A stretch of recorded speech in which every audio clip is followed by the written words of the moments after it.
اهلا بيكم، معاكم نسمة هشام، مدربة تنمية بشرية. ناس كتير بتسأل ازاي يكون ليها كيان، ازاي تعرف تبني الكيان بتاعها، ازاي يكون ليها رسالة او ازاي يكون ليها هدف. اعرف ان السبب الرئيسي اللي انت مش عارف تبني الكيان بتاعك بسبب تركيزك على السلبيات وتركيزك على المشاكل. لما بتركز على السلبيات والمشاكل هتخليك اللي انت عايش في دايرة كبيرة من المشاكل والسلبيات. هتكون النتيجة النهائية في الاخر القلق والاحباط والخوف، وفي الاخر التفكير السلبي، وفي الاخر مش هتوصل لحاجة، مش هتعرف توصل للهدف بتاعك او الحلم بتاعك. عشان تبني الكيان بتاعك هقولك على شوية خطوات سهلة وبسيطة انت تقدر تبني بيها الكيان بتاعك. اول حاجة ركز على الايجابيات مش على السلبيات. انت لما تيجي هتركز على الايجابيات انت هتستفيد ان انت هتركز على القدرات والمهارات والامتيازات اللي موجودة جواك، فبالتالي هتبتدي تستكشف حاجات جواك انت ما كنتش تعرفها قبل كده.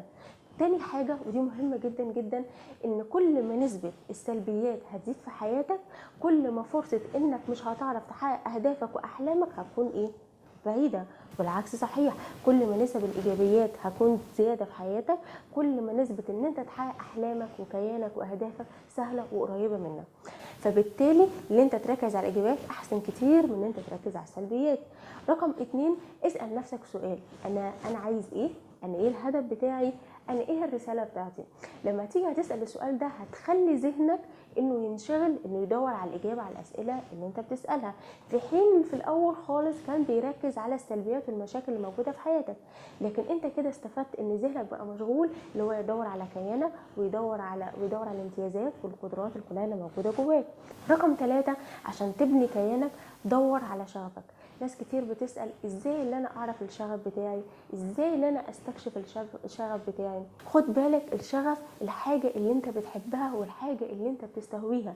يعني ايه؟ يعني لو انت بتحب حاجة معينة هي دي الشغف بتاعك، الحاجة اللي انت بتكون مبسوط لما تيجي بتعملها، سواء اذا كانت مهارة معينة او اذا كانت مهنة معينة. الشغف عامل زي الموسيقى، بيبقى فيه تناغم ما بينك وما بين المهنة او الحاجة اللي انت بتحبها، فبالتالي انت بتكون مبسوط وانت بتعملها. في حاجة كمان لازم تاخد بالك منها، ان الشغف ملهوش علاقة بالكلية اللي انت او الدراسة اللي انت درستها. يعني ممكن تكون انت درست دراسة معينة وشغفك في حاجة تانية خالص، وممكن يكون انت كملت دراسة في حاجة معينة وشغفك برضو في نفس الدراسة اللي انت درستها. انت الوحيد اللي هتقرر اذا كان شغفك ليه علاقة بالدراسة اللي انت درستها او لا.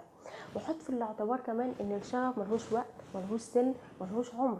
يعني وقت ما هتقرر اللي انت هتستكشف شغفك هو ده الوقت الوحيد اللي انت هتبتدي فيه اللي انت تبني الشغف بتاعك.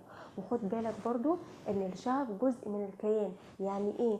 يعني مجرد اللي انت هتبتدي تكتشف الشغف بتاعك، مجرد اللي انت هتبتدي تحط رجليك على الخطوة الاولى اللي انت تحقق الكيان بتاعك، فبالتالي جزء من كيانك اللي انت تشتغل اللي انت تلاقي الشغف بتاعك، جزء من نجاحك اللي انت تلاقي الشغف بتاعك.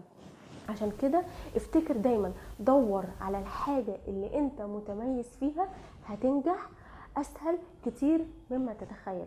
شكرا ليكم، نسمة هشام، غير حياتك.